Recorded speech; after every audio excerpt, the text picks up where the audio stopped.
Dengan pilkada DKI kali ini ya, saya setuju dengan Mas Willy meskipun beliau udah pamit tadi udah nggak ada. Komunikasi itu memang harus dijalin bersama. Kita nggak mau lagi ada polarisasi seperti yang dulu-dulu.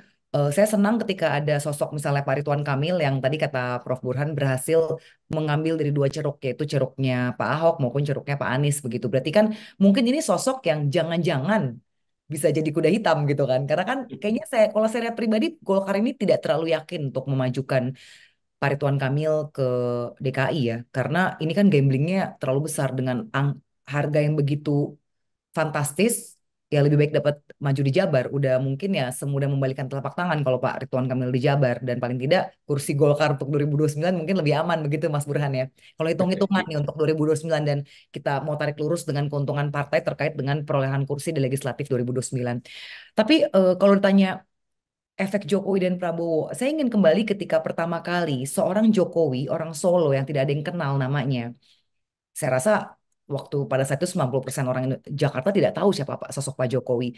Dan Pak Jokowi ini game changer karena begitu berani orang baru dengan perawakan yang dia bukan background militer, di partai juga bukan pengurus elit begitu ya.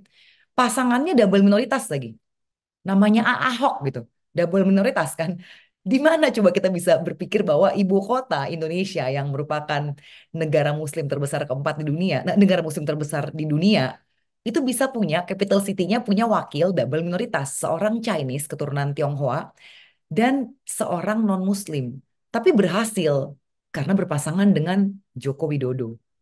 Karena ternyata terbukti ketika Pak Jokowi sudah naik menjadi presiden, ketika Pak Ahok yang maju untuk yang kedua kalinya, ya faktanya berbicara lain kan. Ya saya rasa Jokowi Effect ini mungkin sesuatu yang di mindset di alam bawah sadar warga itu masih ada ya. Karena mereka melihat bagaimana orang yang tidak pernah kalah pemilu, dan Kaisang ini kan notabene anak kandung begitu. Jadi mungkin ada harapan-harapan seperti itu. Padahal sebenarnya dari Mas Kaisang sendiri, saya tidak melihat Mas Kaisang itu berambisi untuk menjadi kepala daerah. Kecuali kalau memang dibutuhkan oleh Kim. Karena begini, kita melihatlah bagaimana program-program Pak Jokowi itu di beberapa daerah, karena kepala daerahnya bukan partai koalisi atau mungkin berseberangan dengan pusat. Dalam hal ini dengan Pak Jokowi, entah karena partainya mengarahkan seperti itu atau bagaimana lah. Atau ego sektoral. Banyak sekali pekerjaan pusat yang harusnya bersinergi dengan level kegubernuran itu terhambat, tidak ada komunikasi. Misalnya menteri memanggil seorang gubernur yang memenuhi undangan tuh selevel kadis yang dikirim. Padahal harusnya kan selevel gubernur yang datang untuk membicarakan banjir Jakarta misalnya.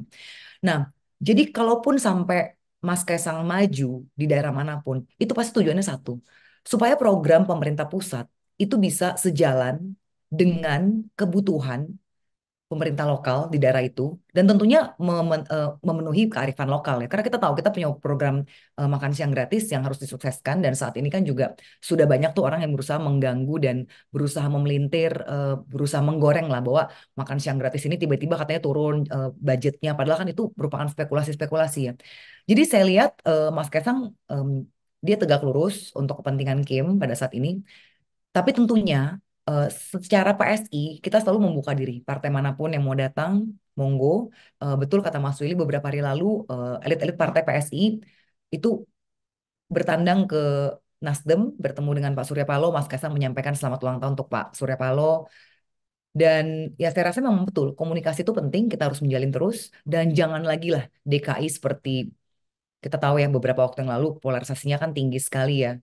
Ya jangan-jangan kalau misalnya Anies dengan Pak Ahok, asal Pak Ahok mau menjadi wakil mungkin bagus juga untuk mendamaikan semuanya. Tadi kan Mas Burhan juga sempat bilang ya.